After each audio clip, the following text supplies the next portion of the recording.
தெரிந்து கொண்ட வேத வசனம் அப்போஸ்தலனாகிய யோவான் எழுதின 1ஆம் நிருபம் 5ஆம் அதிகாரம் அதன் 4ஆம் வசனத்தை ஒருவர் சத்தமா வாசிக்கலாம். தேவனால் பிறப்பதெல்லாம் உலகத்தை ஜெயிக்கும் நம்முடைய விசுவாசமே உலகத்தை ஜெயிக்கிற ஜெயம். அல்லேலூயா, அல்லேலூயா.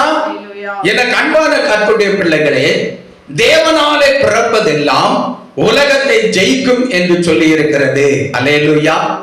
எனக்கு அன்பான கர்த்தருடைய பிள்ளைகளே, நீங்களும் நானும் உலகத்தாலே கரைபடாதபடி நாம் உலகத்தை ஜெயித்து தேவனுடைய ராஜ்யத்தில் பிரவேசித்து வாழ்ந்திருக்கும்படியாக, தேவனோடு ஆளுகை செய்கிற பிள்ளைகளாக நிலைத்திருக்கும்படியாக தேவன் நம்மை தெரிந்து கொண்டிருக்கிறார். அல்லேலூயா.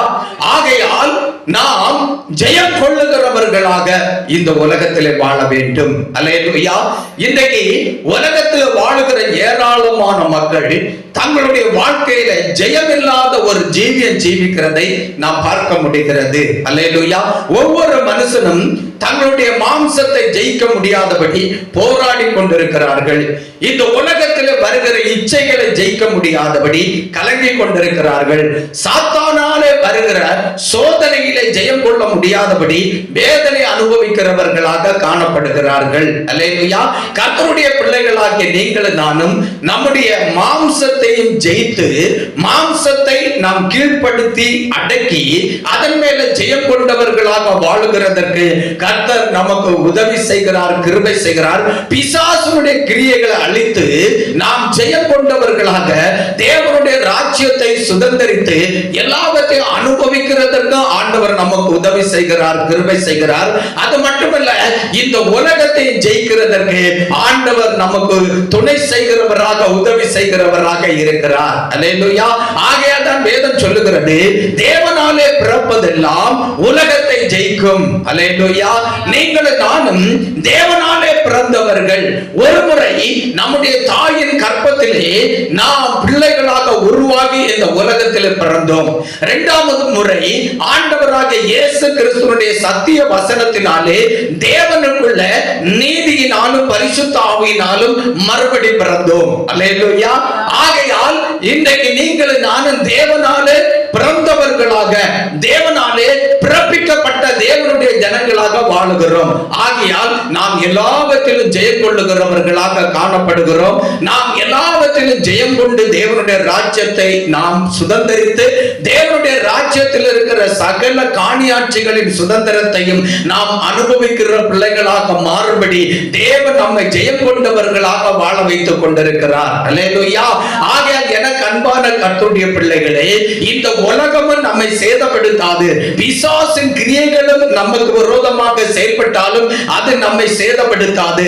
நம்முடைய மாம்சமும் நமக்கு விரோதமாக போராடி கொண்டிருந்தாலும் அதுவும் நம்மை சேதப்படுத்தாதபடி ஆண்டவராகிய தேவனுடைய இரட்சிப்பு, கர்த்தருக்குள்ளே மறுபடி பிறப்பிக்கப்பட்டிருக்கிற அந்த பரிசுத்த வாழ்க்கை நம்மை பாதுகாக்கிறதாக காணப்படுகிறது.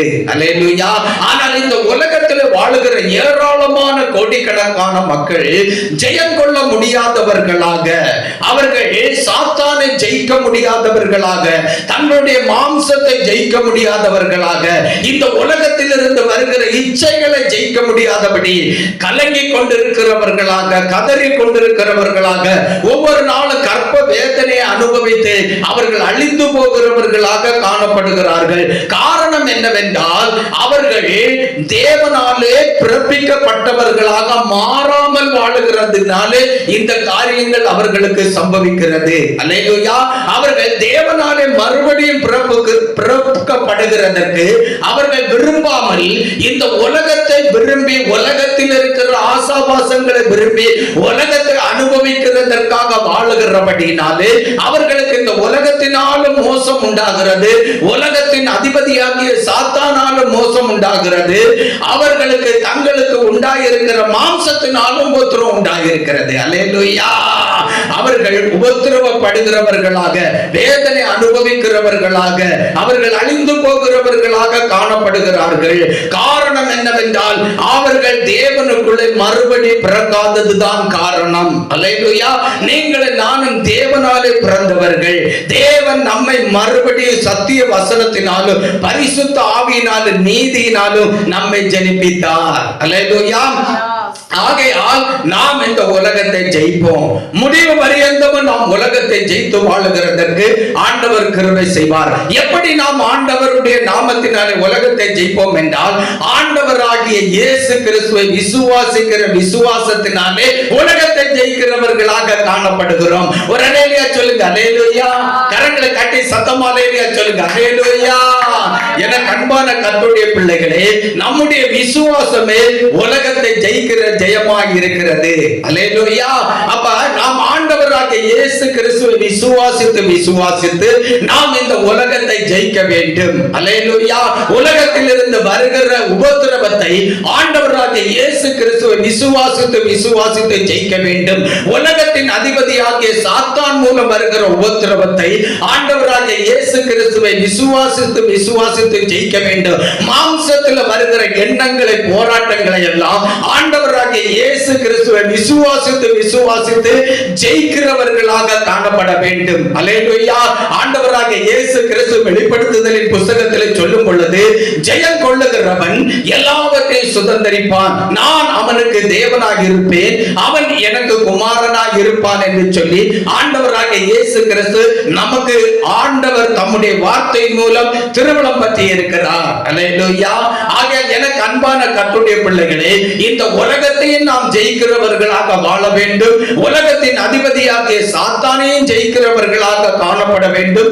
நம்முடைய மாம்சத்தை ஜெயித்து அதன் எண்ணங்களை கீழ்ப்படுத்தி அதை சிலுவையில் அறைந்து முற்றிலும் ஜெயம் பெற்றவர்களாக வாழ வேண்டும். அப்படி ஜெயம் கொண்டவர்களாக வாழுகிற நமக்கு ஆண்டவர் பரலோக ராஜ்யத்திலே நமக்காக ஏற்படுத்தி வைத்திருக்கிற எல்லா சம்பத்துகளை, ஆசீர்வாதங்களை, மகிமைகளையும், சிங்காசனங்களை, ஆளுகைகளை, அதிகாரங்களை சுதந்தரித்து கர்த்தருடைய மகிமையிலே நாம் களிகூர்ந்து வாழ்வோம். ஆண்டவராகிய இயேசு கிறிஸ்து நமக்கு தேவனாக இருப்பார். நாம் அவருடைய குமாரர்களும் குமாரத்திகளுமாக அவருடைய மகிமையின் ராஜ்யத்தில் வாழ்ந்திருப்போம். அவரோடு சுகித்திருப்போம். அவரோடு ஆளுகை செய்கிற பிள்ளைகளாக நிலைத்திருப்போம். அல்லேலூயா. அல்லேலூயா. நாம் ஜெயம் கொள்ளுகிறவர்களாக வாழுவோம். அல்லேலூயா. ஜெயம் கொள்ள வேண்டுமானால் என்ன செய்ய வேண்டுமா? வேதத்தில் ஒரு காரியத்தை ஆண்டவர் வலியுறுத்தி எழுதி இருக்கிறார். அந்த காரியத்தை நாம் செய்யும் பொழுது நமக்கு எல்லா காரியத்திலும் ஆண்டவர் நமக்கு ஜெயம் தருகிறவராக இருக்கிறார். அல்லேலூயா. நம்முடைய முயற்சிகளினாலோ, நம்முடைய சாமர்த்தியத்தினாலோ, நம்முடைய திறமைகளினாலோ, நம்முடைய பட்ட படிப்புகளினாலோ, அல்லது இந்த உலகத்தில் ஏற்படுத்தப்பட்டிருக்கிற சட்ட திட்டங்களினாலோ நாம் ஜெயம் கொள்ளுகிறவர்களாக மாற முடியாது. அல்லேலூயா. அல்லேலூயா. நமக்கு ஜெயம் எப்படி வருமா? ஒருவர் எடுத்து வாசிக்கலாம். நீதிமொழிகளின் புத்தகம் 21ஆம் அதிகாரம் அது 31ஆம் வசனத்தை ஒருவர் சத்தமா வாசிக்கலாம். குதிரை யுத்த நாளுக்கு ஆயத்தமாக்கப்படும், ஜெயமோ கர்த்தரால் வரும். அல்லேலூயா. குதிரை யுத்த நாளுக்கு ஆயத்தமாக்கப்படும், ஜெயமோ கர்த்தராலே வரும். அன்றைக்கு ராஜாக்களுடைய காலத்தில் எல்லாம் பயங்கரமான யுத்தங்கள் தேசத்திற்கு தேசம் நடைபெற்றுக் கொண்டிருக்கும். அல்லேலூயா. திடீரென்று ஒரு தேசத்துக்கு விரோதமாக இன்னொரு தேசத்து ராஜா தன்னுடைய சேனைகளை, படைகளை திருப்பிக் கொண்டு குதிரையில ரதங்களிலுமாக புறப்பட்டு வந்து அவன் எந்த தேசத்தின் மேல யுத்தம் பண்ணி அந்த தேசத்தை தனக்குரியதாக்க வேண்டும் என்று விரும்புகிறானோ அந்த தேசத்து ராஜாவோடு வந்து யுத்தம் பண்ணி அந்த ராஜாவை ஜெயித்து அந்த ராஜாவை அந்த தேசத்து ஜனங்களை தனக்கு அடிமைப்படுத்திக் கொண்டு போவார். அல்லேலூயா. இது நியாயப்பிரமாணத்தின் காலங்களில் எல்லாம் தேசங்களிலும் உலக நாடுகளிலும் நடந்து கொண்டிருந்த சம்பவம். அல்லேலூயா. தேவனுடைய பாருங்கள், மகிமையின் நகரமாகிய தேவனுடைய ராஜ்யமாகிய எருசலேம் நகரத்திலும் இஸ்ரவேல் தேசத்திலும் கூட இப்படிப்பட்ட யுத்தங்கள் நடந்திருக்கிறது. அல்லேலூயா. நம்முடைய இந்திய தேசத்திலும் யுத்தங்கள் நடந்திருக்கிறது. உலக நாடுகள் முழுவதிலும் யுத்தங்கள் நடந்திருக்கிறது. நம்முடைய இந்திய தேசத்திலும் கூட அந்நிய நாட்டார் யுத்தம் செய்ய வந்திருக்கிறார்கள். திப்பு சுல்தான் என்கிற மன்னன் நம்முடைய இந்திய தேசத்துக்கு விரோதமாக யுத்தம் செய்ய வந்த பொழுது சிவாஜி என்கிற ஒரு பெரிய போர் வீரன் எழும்பி நம்முடைய இந்திய தேசத்திற்காக யுத்தம் செய்து நம்முடைய இந்திய தேசத்தை பாதுகாத்தான் என்று சொல்லி, அவனுடைய இந்திய தேசத்து ஜனங்களையும் பாதுகாத்தான் என்று சொல்லி நாம் வரலாறுல படித்திருக்கிறோம். நாம் ஸ்கூல்ல படித்த காலத்தில் எல்லாம் சுல்தானுடைய ஆட்சியின் காலங்கள் எல்லாம் கொடூரமான ஆட்சியின் காலங்களாக இருந்தது. அவன் அந்நிய நாடுகளோடு யுத்தம் பண்ணி அவைகளை எல்லாம் பிடித்து தனக்கு உரியதாக மாற்றிக் கொள்வான். இன்னும் அலெக்சாண்டர் என்கிற ஒரு மா மனிதனை குறித்து கேள்விப்பட்டிருக்கிறோம். அவனும் பெரிய ஒரு ராஜாவாக இருந்து அவனும் பல நாடுகளிலே படையெடுத்து போய் குதிரைகளிலும் ரதங்களிலும் போய் அந்நிய நாட்டிலே யுத்தம் பண்ணி அந்த நாட்டு ராஜாக்களை ஜனங்களை தனக்கு அடிமைப்படுத்தி அவன் தேசம் முழுவதையும் உலகம் முழுவதையும் தன்னுடைய ஒரே கொடையின் கீழாக கொண்டு வந்து அவன் ஆளுகை செய்கிறவனாக காணப்பட்டான் என்று வரலாறு நமக்கு கூறுகிறது. அல்லேலூயா. இப்படி அந்த நாட்களில் எல்லாம் பலவிதமான யுத்தங்கள் நடக்கும். அப்ப இந்த யுத்தத்தில் ஜெயம் எடுக்கிறதற்கு அவர்கள் பிரயாணத்திற்கு கருவியாக பயன்படுத்துகிறது, யுத்தத்தில் நின்று செயல்படுகிறதற்கு கருவியாக பயன்படுத்துகிறது குதிரைகளை பயன்படுத்துவார்கள். சிலர்கள் பாருங்கள் ரதங்களை பயன்படுத்துவார்கள். சிலர் என்ன செய்வார்கள் என்றால் ஆணைகளை கூட பயன்படுத்தி இருக்கிறார்கள் யுத்தத்தில். அல்லேலூயா. இப்படி மிருக ஜீவன்களை பயன்படுத்தி அவர்கள் யுத்தத்தில் ஜெயம் கொள்வார்கள். இந்த யுத்தத்தில் பயன்படுத்துகிற மிருக ஜீவன்களை சாதாரணமாக கொண்டு போய் யுத்தம் செய்கிறதற்கு அந்த குதிரை மேல யுத்த வீரர்கள் ஏறி இருக்கும் பொழுது குதிரை யுத்தத்தை காணும் பொழுது என்ன செய்யும்? அதன் முதுகில ஏறி இருக்கிறவர்களை குடைந்து தள்ளிவிட்டு அது போய்விடும். அல்லேலூயா. அதற்காக யுத்தம் செய்யும் பொழுது ஈட்டியையும் அம்புகளையும் கண்டால் வரலாமல் ஈட்டிகளை அம்புகளை பார்க்கும் பொழுது அது கழிவுறுந்து ஈட்டிகளை அம்புகளுக்கு விரோதமாக செயல்பட்டு மேல அதன் மேல ஏறி இருக்கிறவனுக்கு ஜெயம் கொடுக்கிற வண்ணமாக அவன் யுத்தம் பண்ணுகிறதற்கு இந்த குதிரை ஆக்ரோஷமாக செயல்படும். அப்படி இந்த குதிரை ஆக்ரோஷமாக செயல்பட்டு அதன் மேல ஏறி இருக்கிறவன் நல்ல முறையில் யுத்தம் பண்ணி ஜெயம் பெற வேண்டுமானால் இந்த குதிரை யுத்தத்தில் நிற்கிறதற்கு போர் குதிரையாக அது என்ன செய்ய வேண்டும்? பழக்குவிக்கப்பட வேண்டும். அல்லேலூயா. அது ஆயத்தமாக்கப்பட வேண்டும். அது யுத்தத்தில் நின்று யுத்தத்தை கண்டால் அது ஓடிவிடாதபடி யுத்தத்தை பார்த்து அது வைராக்கியம் கொண்டு அது யுத்தத்தை கண்டு அது கழிகூர்ந்து யுத்தத்தில் ஜெயம் எடுக்கிறதற்கு ஏதுவாக அது யுத்த களத்தில் நின்று செயல்படுகிறதற்காக அதை உருவாக்க வேண்டும், பயன்படுத்த வேண்டும், பழக்க வைக்க வேண்டும், அதை ஆயத்தப்படுத்த வேண்டும். அல்லேலூயா. அப்படி குதிரையை பழக்க வைத்து ஆயத்தப்படுத்தி அதை பயன்படுத்தினால்தான் அதன் மேல ஏறி இருக்கிற யுத்த வீரன் யுத்தம் செய்கிறதற்கு ஏதுவாக இந்த குதிரை செயல்படும். இந்த வீரன் ஜெயம் கொள்ளுவான். ஜெயம் எப்படி வரும் என்றால் குதிரையை பழக்க வைத்து ஆயத்தப்படுத்தி அதன் மேல ஏறி இருந்து யுத்தம் செய்தாலும் ஜெயத்தை கர்த்தர் கொடுப்பார். அல்லேலூயா. அல்லேலூயா. ஆகையாதான் வேதம் தெளிவாய் சொல்லுகிறது குதிரை யுத்த நாளுக்கு ஆயத்தமாக்கப்படும், ஜெயமோ கர்த்தராலே வரும். அல்லேலூயா. அதுபோல எனக்கு அன்பான கர்த்தருடைய பிள்ளைகளே, கிறிஸ்தவ வாழ்க்கை என்கிறது கிறிஸ்துவுக்குள் வாழுகிற அனுபவம் என்கிறது ஒரு ஆயத்தமான ஒரு வாழ்க்கை. அல்லேலூயா. ஆண்டவராகிய இயேசு கிறிஸ்து மத்திய ஆகாசத்தில் வரும் பொழுது அவரோடு எடுத்துக் கொள்ளப்படுகிறதற்கு நாம் ஆயத்தம் உள்ளவர்களாக இருந்தால்தான் அவருடைய ராஜ்யத்தில் நாம் எடுத்துக் கொள்ளப்பட முடியும். அல்லேலூயா. ஆண்டவர் சொன்னார், மனுஷகுமாரன் வரும் நாளிகையை நீங்கள் அறியாமல் இருக்கிறபடினாலே நீங்கள் எப்பொழுது என்ன செய்யுங்க? விழித்திருங்க, ஆயத்தமாக இருங்க என்று ஆண்டவர் சொன்னார். 10 கன்னிகைகளுடைய உவமையை ஆண்டவராகிய இயேசு கிறிஸ்து சொல்லும் பொழுது கூட அதுல ஆயத்தமாக இருந்த கற்புள்ள கன்னிகைகள் மட்டும்தான் மணவாளனோடு எடுத்துக் கொள்ளப்பட்டார்கள்.